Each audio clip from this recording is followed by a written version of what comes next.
Point starter क्या होता है, इसमें सिर्फ 2 पॉइंट होते हैं, है ना, इसलिए इसको क्या बोलते हैं हम, 2 पॉइंट स्टार्टर। 2 पॉइंट स्टार्टर का उपयोग किस लिए किया जाता है, सीरीज मोटर को स्टार्ट करने के लिए किया जाता है, ठीक है ना।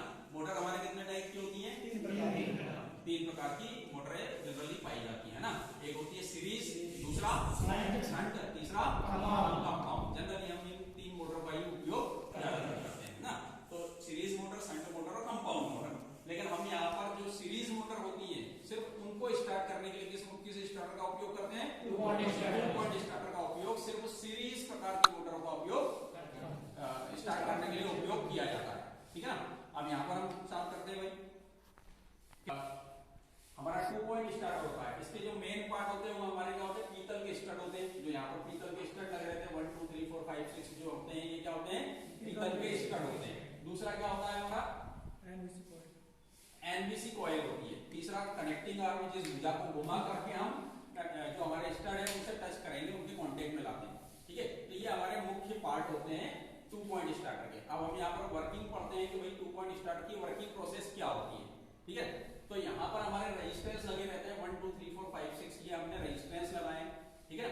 फिर यहाँ पर एक स्पाइरल स्प्रिंग लगा हुआ होता है। देन यहाँ पर ये जो आप देख रहे हैं क्या है हमारा, एनबीसी, नो वोल्ट कॉइल, ठीक है ना। एनबीसी की प्रॉपर्टी क्या होती है भाई, एनबीसी की प्रॉपर्टी होती है कि यहाँ पर जो अस्थायी चुंबक उत्पन्न होता है, विद्युत चुंबक यहाँ पर उत्पन्न होता है, ठीक है ना।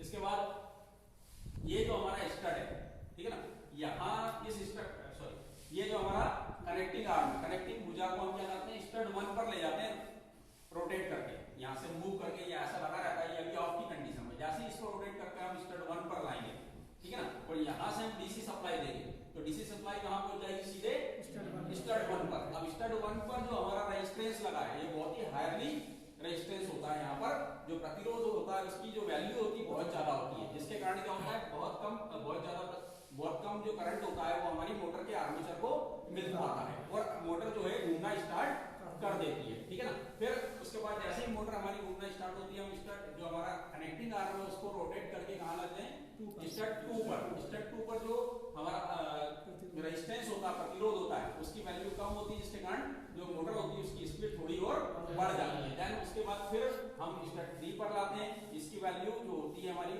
और भी कम होती है। इस तरह से हम घटते हुए जो हमारा रेजिस्टेंस है उसको घटाते हुए यहाँ पर 0.6 पर ले आते हैं, ठीक है ना। 0.6 पर जो होता है वो हमारे रेजिस्टेंस की जो वैल्यू होती है वो क्या होती है, 0 होती है, ठीक है। तो इस एलिमेंट से हमारी जो धारा है उसका पूर्ण मान हमारे मोटर को, आर्मेचर को मिलने लगता है, ठीक है। यहाँ से जो है प्रतिरोध से बाहर हो जाता है, ठीक है। तो पूर्ण धारा हमारे आर्मेचर प्रतिरोध को मिलने लगती है, जिससे जो हमारी मोटर है पूर्ण गति प्राप्त कर लेती है, ठीक है ना। इसी के साथ में यहाँ पर आपके जो एक डिवाइस जुड़ी हुई है जिसको हम क्या कहते हैं, एनबीसी कॉइल, ठीक है ना।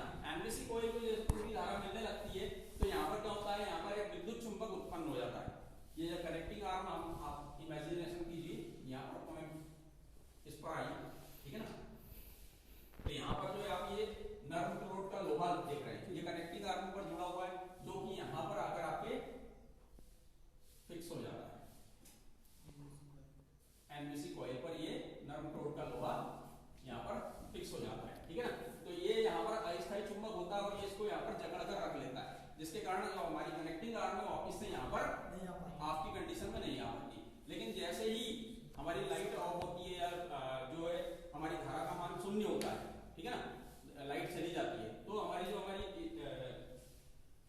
स्पाइरल स्प्रिंग है, स्पाइरल स्प्रिंग क्या करती है, इसको यहाँ से लाकर वापस ऑफ की कंडीशन में ले आती है, जिससे कि लाइट आ जाने पर भी हमारी मोटर पुनः स्टार्ट नहीं हो पाती है और हमारी जो कॉइल है वो सुरक्षित बनी रहती है, ठीक है ना। जो हमारी एनबीसी है उसमें क्या करते हैं, हम वाइंडिंग के लिए कैसे वायर का उपयोग करेंगे, मोटे वायर और कम लपेट के वायर का उपयोग करते हैं, क्योंकि यहाँ पर जो एनबीसी कॉइल होती है उसको पूर्ण धारा के मान को, क्योंकि यहाँ से आप देख रहे हैं कौन सा कनेक्शन है ये, ठीक है ना, पूर्ण धारा का मान यहाँ से कहाँ आ रहा, सीधे एनबीसी कॉइल में आ रहा है। यदि हम इसमें पतले वायर रखेंगे और ज्यादा लपेट रखेंगे तो ये यहाँ पर वाइंडिंग जल सकती है, इसलिए हम यहाँ पर क्या करते हैं, एनबीसी कॉइल में मोटे वायर और कम लपेट का उपयोग करते हैं, जिससे कि हमारी जो कॉइल है वो सुरक्षित बनी रहती है और यहाँ से पूर्ण धारा होते हुए सीधे मोटर आर्मेचर फील्ड वाइंडिंग में पहुंच जाती है और हमारी धारा जो मोटर है वो पूरी गति में